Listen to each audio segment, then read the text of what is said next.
My name is Paul Wallstrom. I'm with the president of the Press Club. Welcome tonight. It's great to see a good turnout here with the weather the way it is, and hopefully everybody have a safe way home. I want to thank Northlake College for letting us come here and do our thing. President Krys Slako, who's here, honored. Kathleen Stockmeyer, who's head of the journalism advisor, award-winning newspaper, News Register. There's stacks of them out there on your way out. You grab one. There's a story about tonight. The Northlake AV people who are manning the audio for us. Greg Ruska up there, sitting up there. I don't know what he's watching. If it's it's a Knicks game or something. You can maybe tell us what the score is. All right, okay. We have some board members, Press Club board members here. Barry Hoffman, Hugh Ainsworth, June Owens, Carrie Mitchell. Who else? Am I missing somebody else? No? Okay. School representatives. Lori Dan with Eastfield. Great. And Jacqueline Fellows with North Texas. UNT. Okay. In fact, we need to be calling this the Northlake campus now, part of Dallas College. This is Dallas College, Northlake campus, and there's Eastfield campus, and it's fine. Whatever gets the yeah, really. Whatever gets the students credit, so that's the main thing. That's important. I'm not going to say anything more. I do on the first one. I was going into a quote from Henry Luce, who was the publisher of Time, Life and Fortune, and Sports Illustrated. And I tried a couple of jokes, and they bombed so bad, I forgot to give the quote. So I'm going to give the quote tonight and put an end to it. Right? But he said, he's a very famous publisher of a lot of magazines. I became a journalist to come as close as possible to the heart of the world. And so with that, hopefully we can get to the heart of the matter tonight. I want to introduce Chris Kelly. He's a TCU graduate who one of his first jobs was locally here with Irving Community Television 35 years ago. Yeah, I'm dating him because I was there too, so I'm down there with him. But and then he's 27 years with the Dallas Morning News, Dallas News, as a city editor, reporter, and an editor of their website for many years. He's author of 4 books, many publications and websites. Currently, he heads the Kelly Group. They help clients with full-service video, writing, and media placements on local, national, international, print, and digital platforms. So I want to introduce Chris Kelly to get things started. Paul, thank you so much. Thank you. It's great to be back with all of you. How many of you were here when we had Skip Hollingsworth the last time? Many of you, good. And welcome back, journalists. Glad you're back. A few changes in ground rules before we start. Last time I was a little bit strict about not letting you ask follow-up questions, so you may ask follow-up questions. Chris, as I speak about her and to her a little bit, we're going to reverse the roles, so she'll be a little bit evasive. I'll just say that right now. Okay. And you have to really push her. So I'm joking. But the roles are reversed. Tim Rogers wrote in April of 2017 in a D Magazine profile that Chris was not comfortable talking a lot about Chris. Is that a true statement? To Tim Rogers, yes, it is. Okay. Enough said. So anyway, we're really looking forward to this. I don't need to tell you much about Chris Boyd, but you need to know that the program for which she is the managing editor is now heard nationally on 45 radio stations.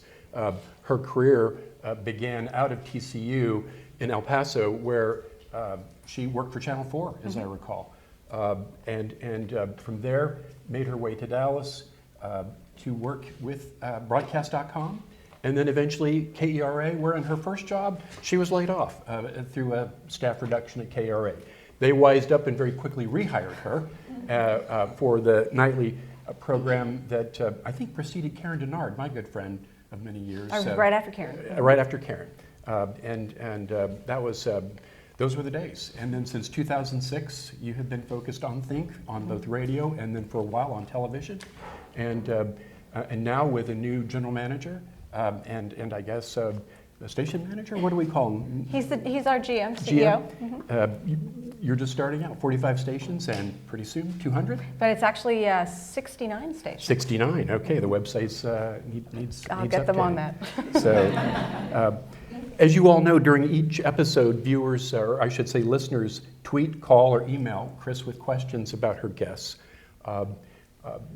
We'll talk about that. We're going to welcome questions from our journalists.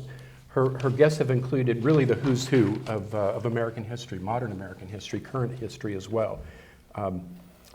Think is also one of the most downloaded podcasts in the NPR network. And that really is a testament to Krys, because as we all know, podcasts are the easiest things to download and then not listen to. But people listen to Krys. I will just say briefly before we start, I know Krys more as a mom than I do as a host, even though I've been lucky and have been placed a couple of really cool guests on her program. Her son, her oldest son, is a fine young actor, and I wrote a short play, and he was cast in that play about 10 years ago, and now getting his BFA from Webster State University, and you will hear about Ben Villasenor in your lifetime, I predict, so because he's really amazing. So with that, I'll just get started, and then we'll go. Krys, I mean, the question on everyone's mind, I think, is what's the perfect show? How do you conceptualize a program, and how do you vet a guest, and how do you know what's going to make a good show? Well, I like to say that Think is a show about ideas. So the perfect show, we're not necessarily looking only for the guest that is the most famous person. We're looking for the guest that introduces an idea that you haven't considered before. I get the most excited about a show that causes me to think that I didn't know anything about something I thought I knew a lot about. So this is a really small random example, but a few years ago, we sort of all know about plastic bags and how bad they are for the environment. But this woman wrote this really interesting, well-researched piece that said, if you keep buying those takeaway bags that you're supposed to keep, but you buy like 30 of them a year, it might be worse for the environment than the throwaway ones, if at least you're recycling those. It's kind of a small thing, and I'm not taking a position on plastic bags, but I love realizing that something that was sort of settled is in fact open to different kinds of ideas. I'm trying to think of what we have coming up that falls into that category, but I just like knowing that I don't know as much as I thought I knew. And so any kind of show that gives me a different perspective on things. Somebody mentioned earlier this book, Educated by Tara Westover. It's a really different look at very, very religious conservatives and who kind of isolated their kids from the world. And what this young woman's life was like growing up with no formal education, and what she learned in that environment that she wouldn't have learned elsewhere, and then what she could only learn by really engaging with formal education. So I get excited when I get to read about someone's life that I would have otherwise had no understanding of, or when I get introduced to a new idea. So we like to talk to scientists a lot. I like to talk to people who, when you say we often have shows about philosophy, I don't just mean that we're talking about, the ancient Greek philosophers. There's a lot of modern philosophy happening that I find really interesting. That's a very long answer, because there's no one perfect show. We're always maybe striving for it, and I'm afraid the moment I think I've got it is when I need to hang it up. Talk about the preparation you put into each show. I walked in tonight, you're reading a book for a show next week. I understand from Tim's profile that you read all the time. Your husband, Matt, like, you're reading. Let's do something. No, I'm reading. Right. But talk about how you prepare for each show and walk us through, is there a typical preparation time? There is, and I'm going to grab that book just to give you an example of something that I'm about a quarter of the way through. So a lot of our guests have written books. It's not exclusive. Sometimes it feels like a book report show, but we do other things as well. And it's funny, I hated doing book reports when I was in school, but I love to read. So most of our books are nonfiction, because you can skim a nonfiction book in a way that if you're reading a novel, you really can't skip even one paragraph, because in that one paragraph you realize, oh, Grandpa died in that, and that colors the rest of the book, and if I've missed it. So when we do novels, they're just fewer and farther between, because they take longer. But each night I have one and sometimes two nonfiction books. And as I'm reading, I buy these little, and you guys can get them too, at Dollar General. They sell these packs of 500 flags, and these are not good for the environment. But they come in all these different colors, and as I'm reading, anything that I think I might want to come back to the following week when we do the show, I put a little mark at. And then I have these corner tabs to tell me I definitely want to go back to that page. Sometimes I do sort of double length. I'll put two little markers if something's particularly important. A typical book, I usually go through one of these packs of 500 every 2 days, maybe. 2 days is often 3 books. So that can give you a sense of how many. I put too many in. I keep trying to promise myself that I'll go back through and pull out the extraneous ones, but I don't do that. So when I get home after the show each day, I work from home in the afternoons, because if I'm at my desk, I want to check what's online, and my colleagues are down the hall and they're having a really interesting conversation. I just get distracted. So I go home and I have a little study in my house, and I have an iPad nearby but not open all the time. So that if I need to look something up, I can, but there's a little bit of friction between me and online distraction. And then I just start reading. I mean, sometimes I have a team, usually of our interns, who look things up and prepare written materials, and I'll read through those, maybe 15 or 20 pages for each topic, and I'll write all over those with colored gel pens like I'm a 7th grader, because the colored writing shows up a lot better on black text than something else. So I'll read through that and mark it up, and then I open the book and just start reading. And I know what I'm looking for, so I don't necessarily have to I'm not a speed reader or anything like that. I don't have to lay eyes on every word, but I try to lay eyes on every page and sort of look for themes that emerge in the book. And that's where the research helps, because if people have reviewed it or written about it, sometimes I know what other people have taken from the book. I might agree or disagree that it's the most important thing. I will tell you, if you're tempted to cheat and just read the reviews on a book, they often get facts wrong. And they can be important facts. So I'm also always looking for, was that right, what I read in the Wall Street Journal or the Washington Post? Because the years might be wrong. Those folks have a lot of reading to do as well. So I mark up the whole book with 150 tabs, and then it mostly sits for about a week. And then the day before I'm going to do a particular interview, in the morning, I write the billboard, which is the up next on Think, just a quick little summary, and then we do some news, and then I have about a minute-long introduction. And that writing actually takes 3, and then I also write the questions for that day. That writing takes a lot of time. Writing an introduction, those of you who are interested in print journalism, and I imagine a lot of you are, to write something that just has the facts is one thing. To write something that is compelling, that makes you think, I'm going to give you an hour of my life when there's so much competing for my attention, is another thing entirely. So I try to spend as much time as I can on those, and then I finish up that writing for the following day, usually at about 10:15 or so, and then from about 10:15 until noon, I'm writing questions for the 2-hour-long interviews that I'll do that day. It's kind of a weird system, and it's separated, but I find that if I've got a week between reading the material and doing the show, I've got a week to encounter serendipitous things that remind me of something, or a week to make connections between something outside of this particular material and what I want to talk about. And I've experimented for years with the best way to do it, and this works best for me. It also, when my kids were younger, inevitably somebody would dive into a swimming pool and knock a tooth out, and so I can't be working for the very next day because I had a real life that sometimes got in the way of things. But it works for me.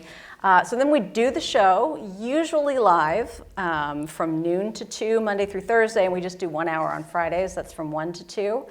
And then we have a little meeting after the show, and then I go home, and then that whole process starts all over again. I try not to work at all after 5 p.m. on Fridays, but Monday through Thursday, my day is I get in the office between about 7:45 and 8, and I try to close the last book at about 8 o'clock with a break for dinner. So that is how it goes. Great. And Krys, are you working about a week out? Week to 10 days? I try to work about a week out. It depends on what's been booked. Sure. Sometimes, today we did a show summarizing what happened on Super Tuesday, and of course we couldn't really do too much preparation for that until the results were in. And your Friday meeting, is it primarily a story meeting where you're looking at guests and you're saying no to ideas from producers? We have a meeting every day after the show. Our Tuesday meeting, for no good reason, is the meeting where we're sort of pitching novel ideas. But then every day we sort of go through, we have this pile of books that comes in and pitches, and the producers and our interns are an invaluable part of the team as well. We'll have looked through those first and said, here's what we think works, and then I will choose from there what I think works for the show. Fortunately, I have a great team, and I'm always happy for them to argue if I say I don't think that's going to work. If they're sure it's going to work, I really want to hear from them, because I'm one person. I'm one white lady from East Dallas. I'm middle class. There's a lot of things I haven't experienced, and so I cannot only rely on what feels immediately relevant to me. So I always want to hear from other people. Great. Well, we'll get started now, but first, Krys and I both want to acknowledge Hugh Ainsworth, one of our heroes in journalism. So, Hugh, good to see you, and thank you for being here. So what we're going to do is I'll go down the row with one person asking one question, and then we'll open it up for general. And Krys is going to keep her answers.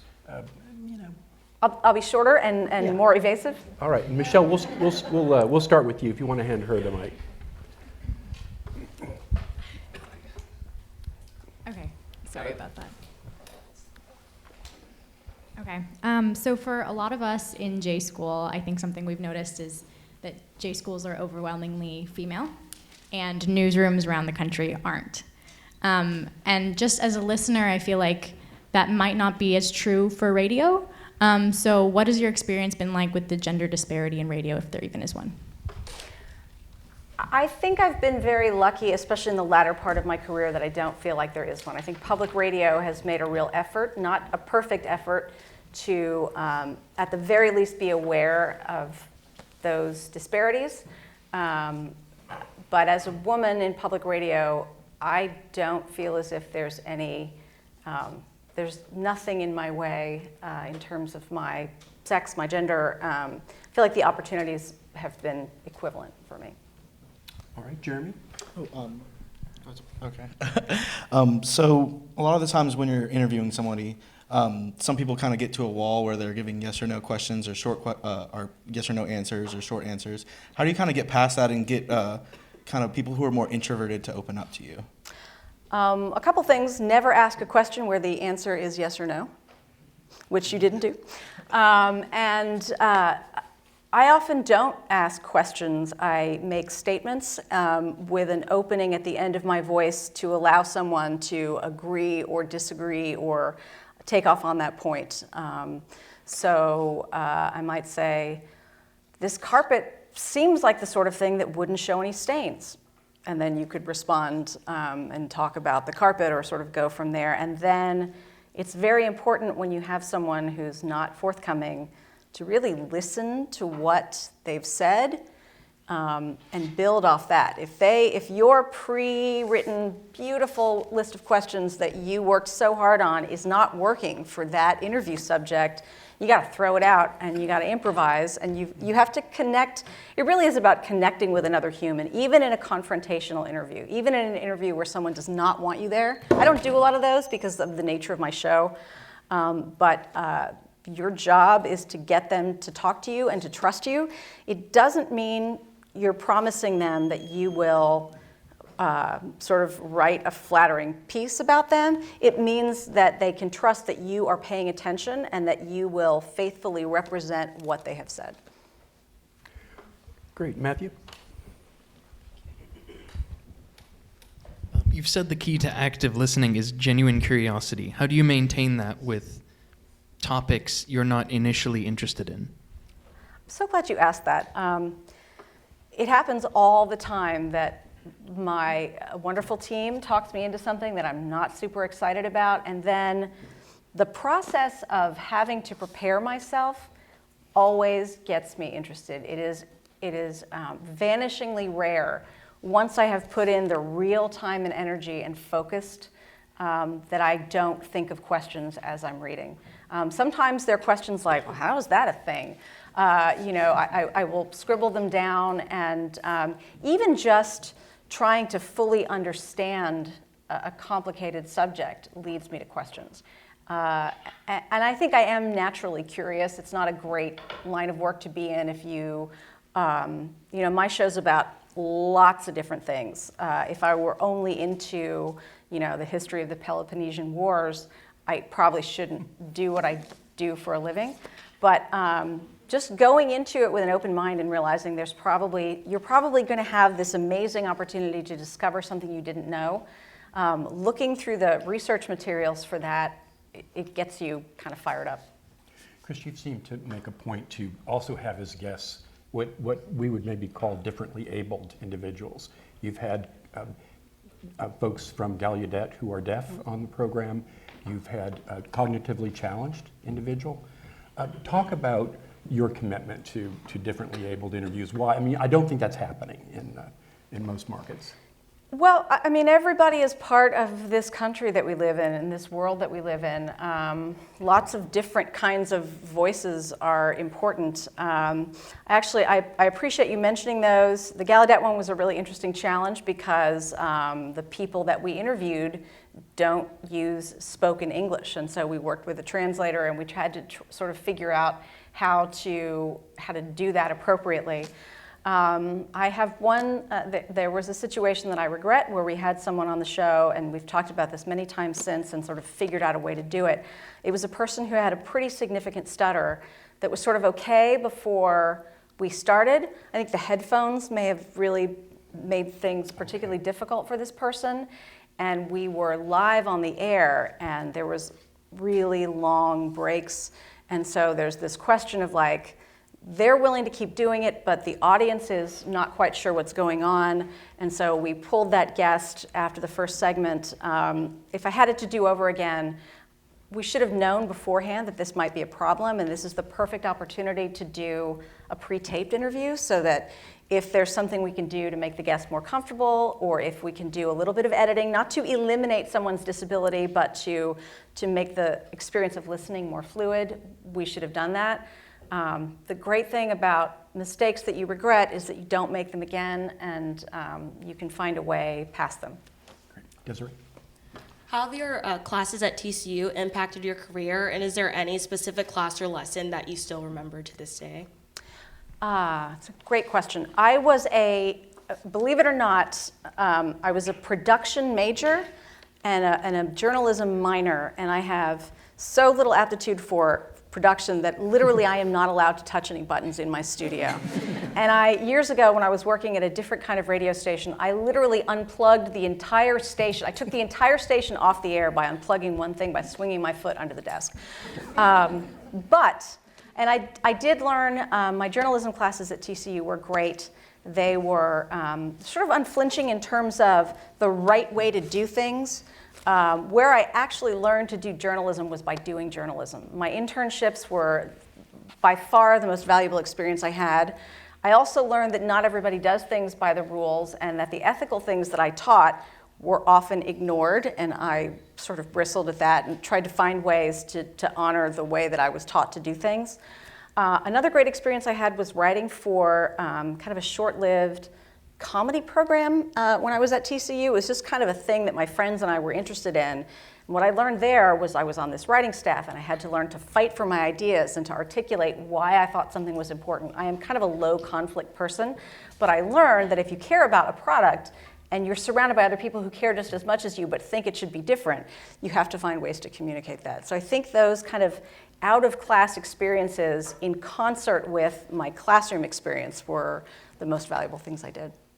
Did you get time with Bob Schieffer before he sort of stepped back when he was getting involved? So Bob Schieffer, I met Bob like I met Hugh when I was working years ago on a documentary for PBS stations about the journalists who covered the Kennedy assassination here in Dallas. And like Hugh, he was so kind and has been kind ever since. I think Bob will always remember me if we're reintroduced. I don't think he's like, that Krys in Dallas is fantastic. I'm flattering myself to think that. But no, I didn't, he wasn't, the Schieffer School wasn't the Schieffer School, as you know, when you and I were there. But he's wonderful. All right. Heather? Right. So I feel that my biggest struggle in journalism is talking about politics. I never know how to stay neutral when interviewing someone. I was wondering how you do that. Well, I'll first say that I don't like talking to politicians at all. I've had some really big name political interviews that they're probably on our website because they're kind of a score. Politicians are trained, and the ones who ascend to the highest levels are trained not to answer your question, but to make a statement in response to your question that conveys what it is they want voters to know. I find that so frustrating, that lack of candor. Here and there are exceptions to that. I have to say, with no political anything, the most honest politician I've ever interviewed one-on-one was Beto O'Rourke. He would say, like, I kind of think the Republicans are onto something here, and I've never heard that before. And I'm a journalist. It's not like he's talking to me over lunch in the congressional cafeteria. In terms of staying neutral, I think, here's the thing. We don't have no opinions. We don't have no perspective on things. I think it's entirely possible to have a strong sense of something and to be fair to people on multiple sides of an issue. I think it's entirely possible. When I have strong feelings, I'm actually probably more careful about not saying, or I try to be, not saying something that sort of leads my audience in one direction or the other than when I don't really care that much, or I'm not on my guard about this. You guys have probably heard about this. There are some journalists who are starting to say in their bios, I vote Republican, I make $68,000 a year, I live in this kind of house, and I drive this car, so that it's all out there. I wouldn't be comfortable doing that, but I do think the more open and candid we can be, first of all, about fighting our own biases. I think the fact that you recognize them is like a giant leap forward. So many people think they have no perspective, they have no bias, they're not at risk of being unfair. I think if you say it out loud and say to your colleagues, I'm not sure how to ask this because I think if I do this, it's going to come across in a certain way. I'm not sure how to write this sentence in a way that doesn't bias my reader in a way that I don't intend. So I think your awareness of it is a great thing, and just hang on to that. But you do have opinions. Sometimes you tweeted the other day that it annoyed you greatly that all the masks were being purchased by people who didn't need them rather than healthcare workers. You did. Yes, and we at KERA are probably more conservative about that sort of thing. I'm surprised that my news director didn't say, hey, cut that out. Sometimes I feel like if it's kind of a public health thing and it's not, I'm less careful when it comes to opinions that are not strictly political. And I do think, I don't think we should be hoarding things when healthcare workers and people who work with the elderly might need them. Absolutely. You're up. Oh. So for subjects that you maybe can't relate to because of race, background, identity, any of those things, how do you formulate questions that can still get insightful responses and still get that connection with those people? So I came to a conclusion a few years ago. We have tried very hard to have we do a lot of memoirs by people whose life experiences are really different from mine. And on issues of race and certain kinds of identity, my conclusion is that I will never fully get it, but I can keep trying to educate myself. And so that's what I want to do. I want someone to tell me what it's like for them. And so I try to, again, make it very clear that I want to hear what the reality is for them. I think listeners might be surprised sometimes how often I do or do not embrace everything that a guest is telling me. But them just telling me their story and me inviting them to tell their story, I just want to be a conduit. And most people open up to that because most people like to tell their own stories. Right. So in this Tim Rogers, and now I know after reading this why you don't want to disclose so much to Tim, but Tim wrote in this profile of you that there are online message boards where Krys Boyd's fans meet to trade audio files that they've clipped from her show.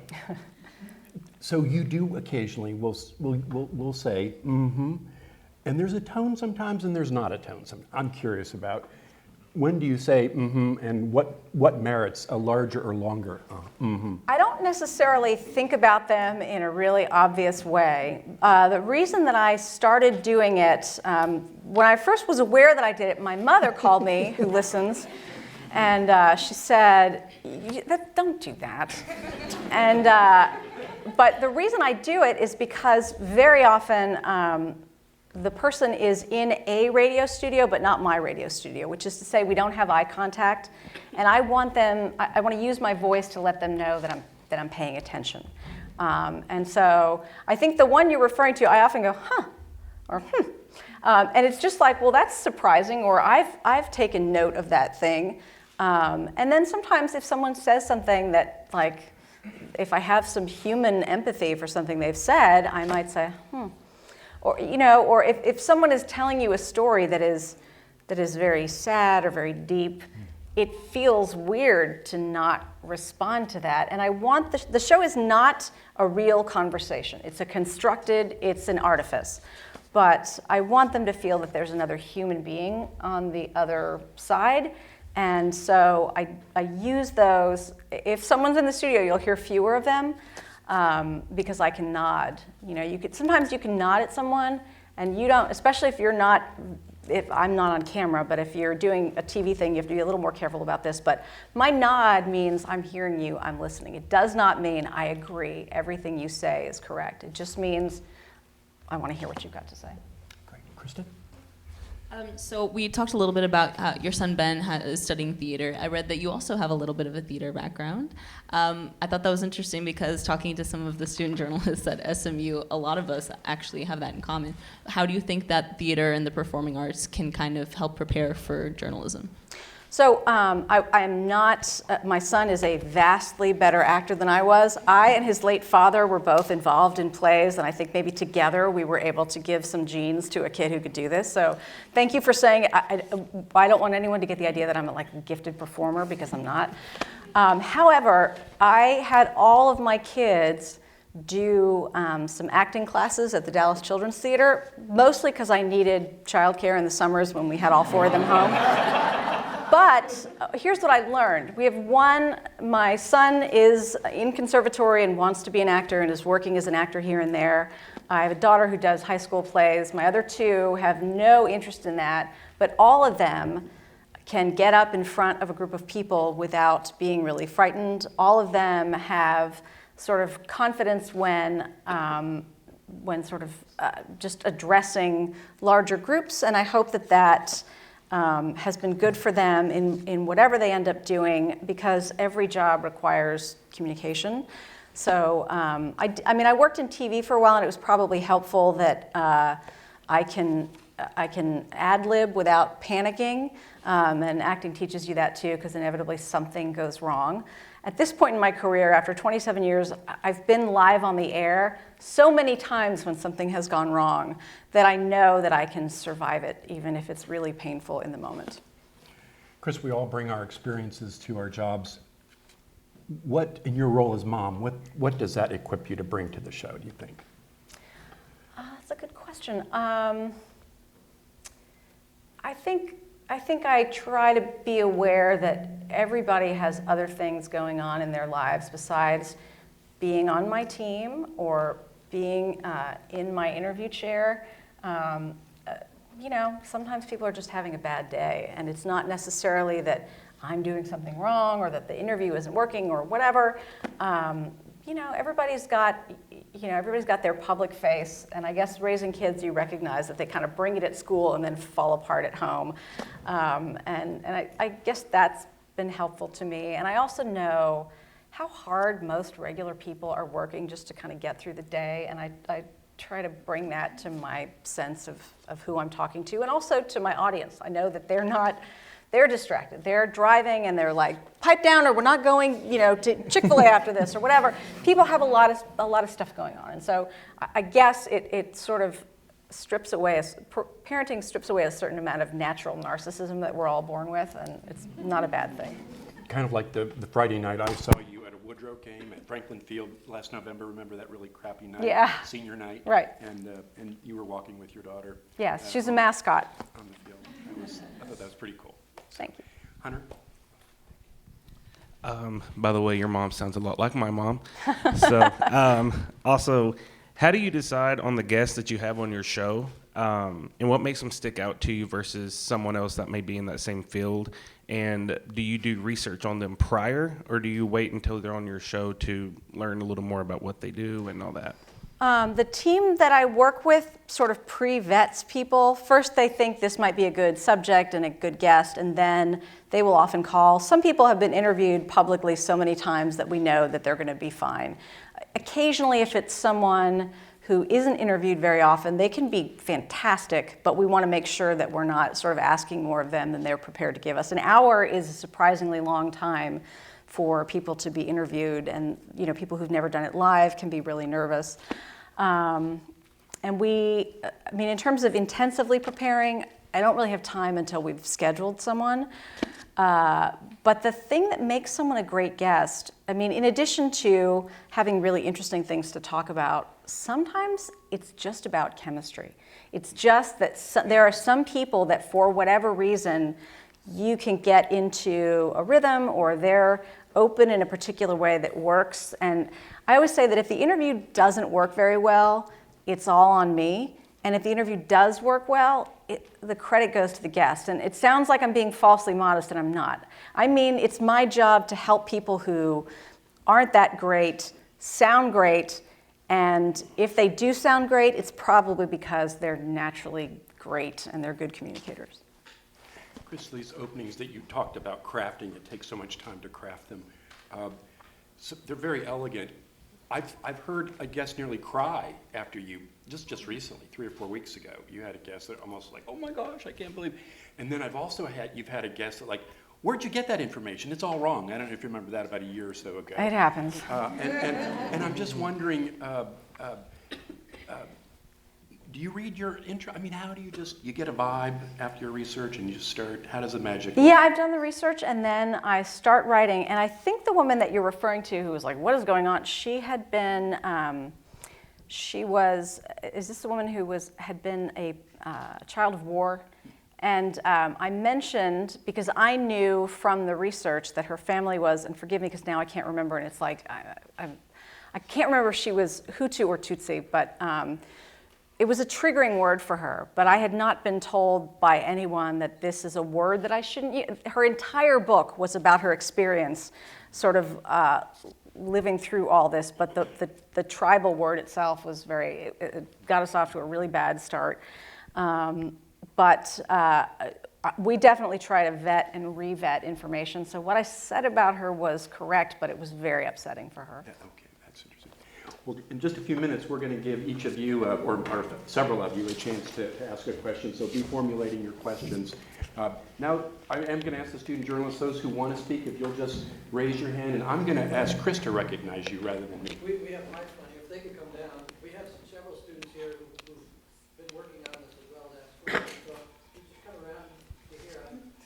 Great, and I'll call on you. For our student panel, any questions? Any questions that you would have for Krys Schulman? So obviously you've done a lot of interviews. Is there anybody, either dead or alive, that would be a dream interview for you to do?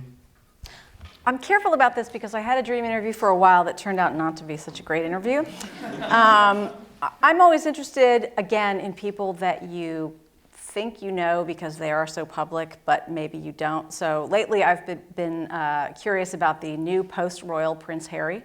I'm not sure that post-royal Prince Harry, even if he agreed to do an interview, would be incredibly candid with me. If he were not, then it wouldn't be that interesting. But when you can talk to someone and get to the human level, when they've been like a big celebrity or someone who was kind of opaque, I think that's interesting. Just, I guess, a follow-up question on that. Has there been anybody that you've interviewed that you went into the interview thinking one thing about them, and after the interview, your perception of them kind of did a 180 turn? Sure. I mean, some people are just very comfortable in their own skin. Some people are a little prickly. Usually I can find many things to relate to over the course of an interview, because the one thing that all of our guests have in common is that they're smart and passionate about what they do, and it's kind of infectious. To talk to someone for an hour about the thing they're most interested in the world is, they're going to usually be excited about that. And then they're great surprises, right? I mean, I don't think you knew how good Tara Westover was going to be, right? She was just amazing on that show. Yeah. And obviously Americans have loved her book. Yeah, she was very interesting to talk to, and she was very open. And actually, I had a chance quite recently to interview her again on stage somewhere, which I like less than sitting in my studio because I feel like I have control, and my studio is like a little cocoon. And on a stage, it's not really my show. So I'm following someone else's rules, and sometimes it's a little different. But yeah, she's great. She's got a sense of humor that doesn't necessarily come through in the book. Yes, you have a question. So your show has expanded into the world of podcasting recently. And so how has the expansion of these different media platforms changed not only your career as a journalist, but journalism in general? I think podcasting is really exciting. At the moment, we're sort of looking for another producer, or hoping to add another producer who will make our podcast slightly different than just the radio show in podcast form, which is what it is now. I think podcasts are going to keep us going. For folks here under 30 years old, how many people outside their car own a radio that they listen to on a regular basis? Okay, I see one. Yeah, two. My kids don't listen to the radio, which if there weren't podcasts and there weren't online ways of listening, I would have been out of business a long time ago. All of you in this room may never earn a living writing for a publication that gives pieces of paper to people every day, every week, every month. But that doesn't mean that you won't have jobs in journalism. Sometimes people my age are like, it's so different than when I started in 1992. You're going to be fine. People still want to engage with interesting ideas. They still want to know the truth. They still want to have sources of information that they can trust. And the folks in your generation are finding new and exciting ways to build those experiences into different media. So I think, it's true that podcasting is basically, it's even older than the kind of radio I do. There were radio teleplays or radio plays, that was one of the first forms of broadcast entertainment. So I think like the disappearance of hard copy print things, and ultimately radio stations and television stations. I can ask how many people watch TV over the air. A lot of you probably have cable, or you watch on your iPad or your laptop or your phone. That doesn't mean that it's not TV and that it's not radio or something like that. Question on this side? Go ahead. Or did you have a follow? I'm sorry. Oh, no. Okay. Okay, please. Michelle. Okay, so as an intern for Think, one of the job requirements is to answer the phones and for the listener call-ins.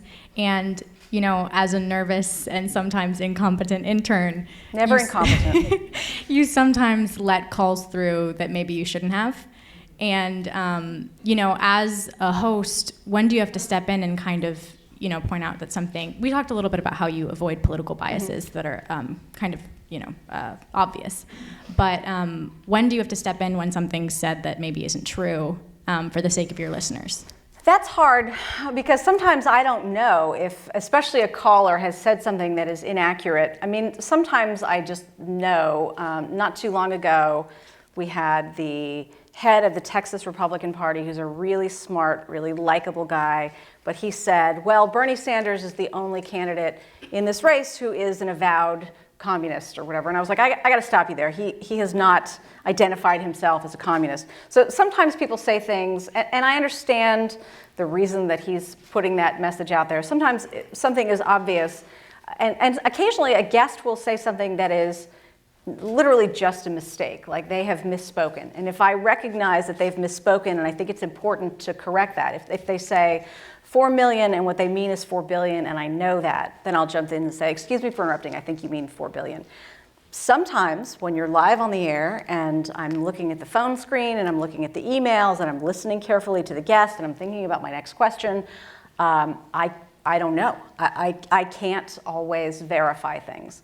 I think if something sounds really out there from a caller, sometimes I can redirect and say, well, I can't speak to the accuracy of Emily's premise, but guest, maybe you can respond to her broader point of something. And that, I want to kind of signal to the audience that I'm not, that the callers, we're not claiming that they will always be right, but sometimes they are right, and I don't know. But you always did fine on the phones. Question on this side? So you mentioned earlier that theater kind of prepares you for being able to think on your feet and handle things when they go wrong. Do you have a really memorable horror story of something just crazy going wrong during a live interview? Let me think. I mean, we have had the power outage. I was on the air live not long ago, and the station that the guest was at, I think it was in Nevada or Northern California, the wildfires, the person was safe, but suddenly the power went out to the entire region that they were sending their signal from. There's nothing you can do about that. And so we sort of have ways of staying on the air until we can figure out something else to do. And that was another one of those mistakes. We hadn't been prepared for this happening because it just hadn't happened.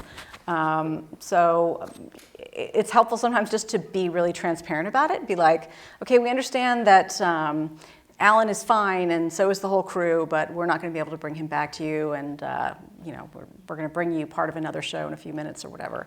The thing is, your audience understands when you're live that you're a human. Sometimes I'll get nice emails from people who are like, ooh, I was feeling for you, and that guest just really was not forthcoming.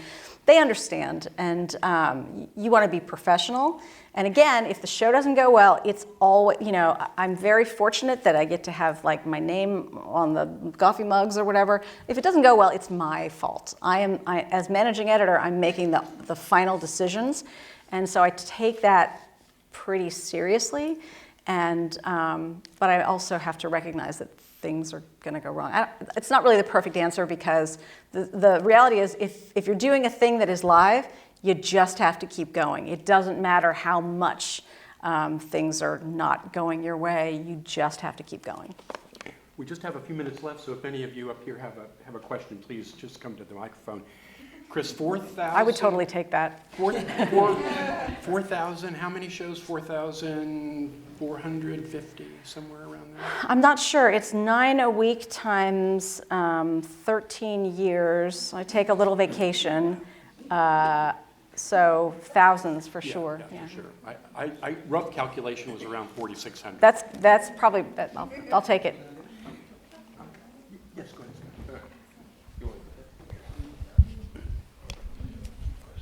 So I read that your first job coming out of school was working in El Paso, and you were covering, I think the article in D Magazine said traffic accidents. Oh, yeah, it was a small market at the time. And yeah. How did that prepare you for this in-depth reporting style that you have now? What the traffic accidents, I guess, taught me to do was to, I mean, it wasn't like that was all I covered, but I did a lot of those. To get to a place, ask the necessary questions and synthesize information, and then usually you turned around and did like a live report after that.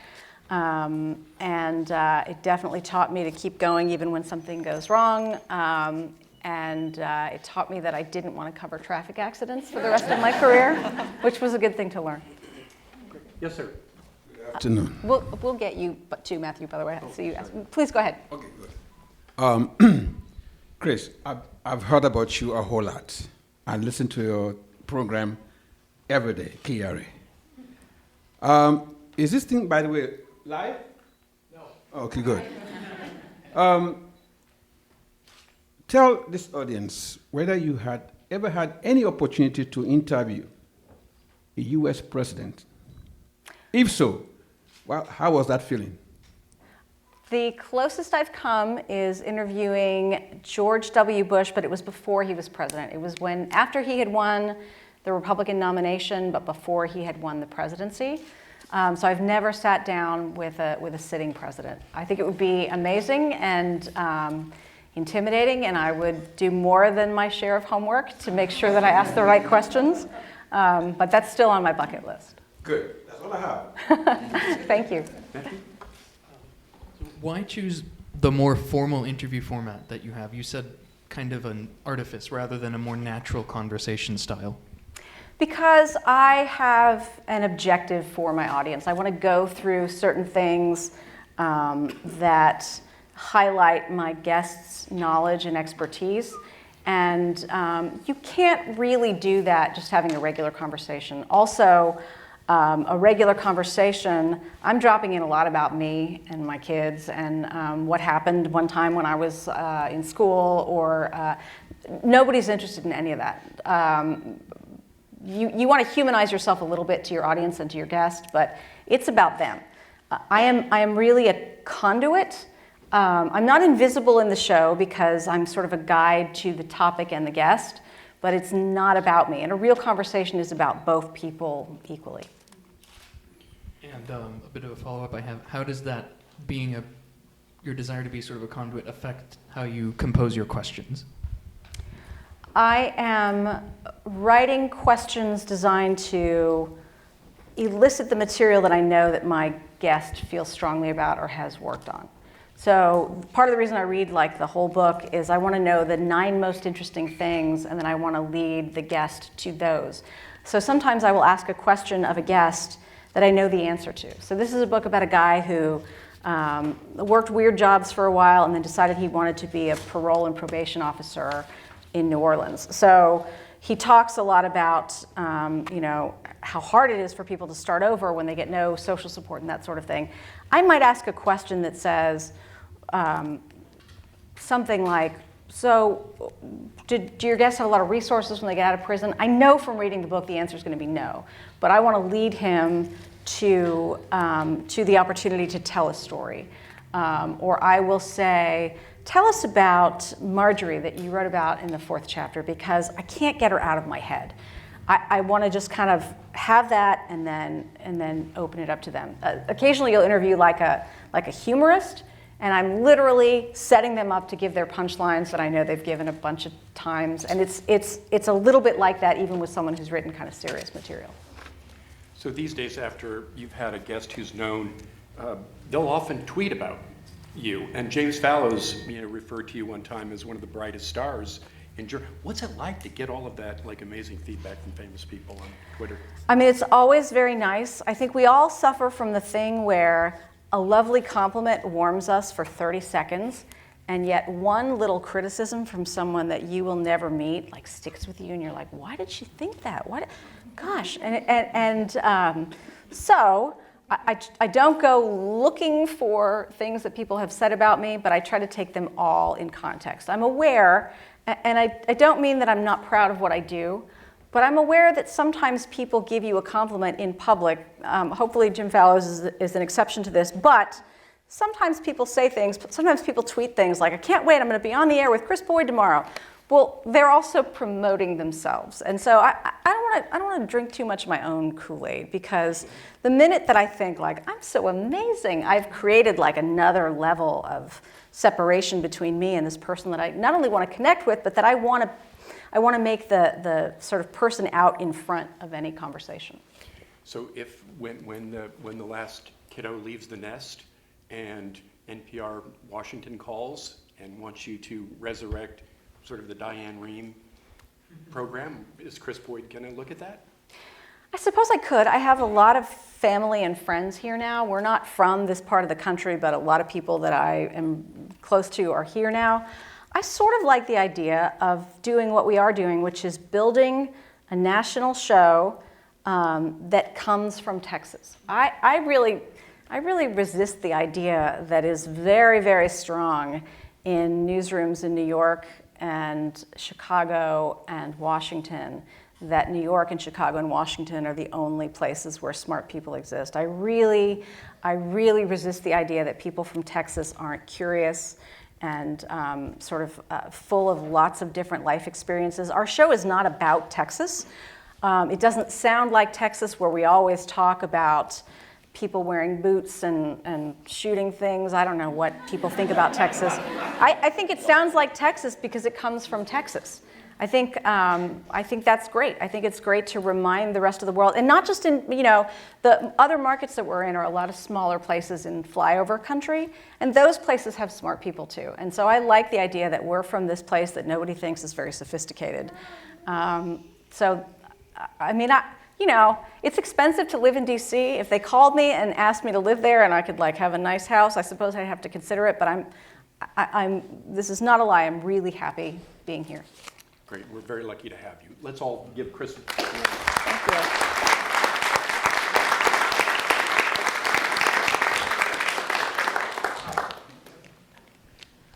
Well, first, thank you so much. You have changed my mind in so many subjects every time that I hear you. And I think that you answered my question that I was gonna ask. I was gonna ask, what is preparing for an audience in different places in the United States, and if you will consider moving somewhere else. I want to tell you, being like Diane Rehm, because that's when I think of you. I think of you can impact so many people. So thank you so much. Thank you. Paul, any closing words for us? I know we're out of time. It's been an amazing evening. Thank you. Thank you all. This has been great. She's done a few things for the press club.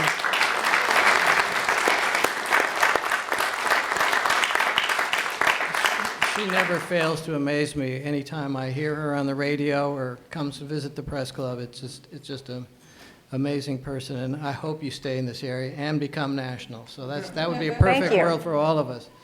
And Krys, thank you for your interviewing. I would like to say that we hope to do this again in late April, flu pending, but any ideas that people would have for guests and want to get involved, we'll be contacting the schools and go to them and see what we can do. And hopefully, if you keep washing your hands, we'll be able to do it in late April. But thank you all for coming. It's been an amazing evening, and I appreciate all the... Let's thank our student journalists. Sure. Yeah.